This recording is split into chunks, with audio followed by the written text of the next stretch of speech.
But just, you know what is on there? On Xbox One's list of backwards compatible games? Sonic the Hedgehog 1 through 3 and Sonic CD. Oh, good. Those aren't available just on the on Xbox One download.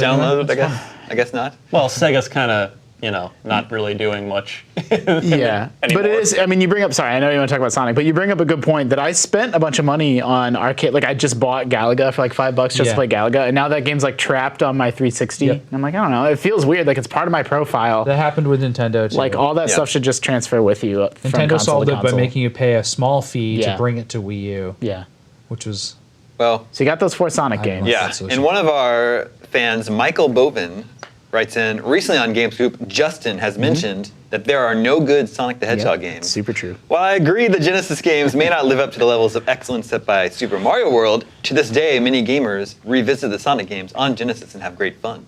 When a game continues to be fun for many people decades after its release, does that not prove that the game is in fact at least good? You didn't like any of the Sonic the Hedgehogs? There are no good Sonic the Hedgehog games. They fooled us all. I actually agree with Justin on this one. They were fast and pretty. You liked them at the time, though. I played it a lot of the time. Yeah. I don't remember. I think I was like trying to like it, but I was like, man. I played the one that I played a lot was Sonic 3. I played a lot of Sonic 3, and I like the music in that game. And they're not. They're not without merit. But I just think game design-wise, there's nothing. It's not even remotely approaching the level of Mario. Yeah, I agree. You just run into spikes and lose all your coins, and I don't know. Rings, Justin. Excuse me, I've made that mistake before. Yeah. Goodness gracious. Marty and I made that mistake in a Let's Play, and they ate us alive in the comments. Yeah, Sonic was aesthetically so different from anything else that was out at the time that it ages. It's aged in a funny way, but like those checkerboard loops and the way Sonic looked, and just the crazy color of the game, and then just like these fantasy levels you would go to, which would be like a high up a mountain or like a like a weird Las Vegas pinball machine. It was just so different feeling, and it just really stands out for that. I mean, maybe Sonic hasn't aged the way Mario has timelessly aged, but at the time in the 16-bit era, I mean that speed of gameplay was something that was new. That was a whole new way of method of gameplay. I have a vivid memory of I grew up on the NES, and then we got a Sega Genesis when I don't know exactly what year it was, but I must have been 7 or so, and like that jump from NES to Sonic 1 was like whoa, like it was ridiculous. I traded in my NES and all my games for a Genesis and Sonic. That's so sad. Which was really, I mean, but I probably only had like 15 games or something because I rented all the time, and that's where I lost my Final Fantasy 1 save for the first time. Traded in. I remember getting like $3 for each game, and my parents being like, "What the hell?" Yeah. And then Final Fantasy was like, "But you get 15 for this."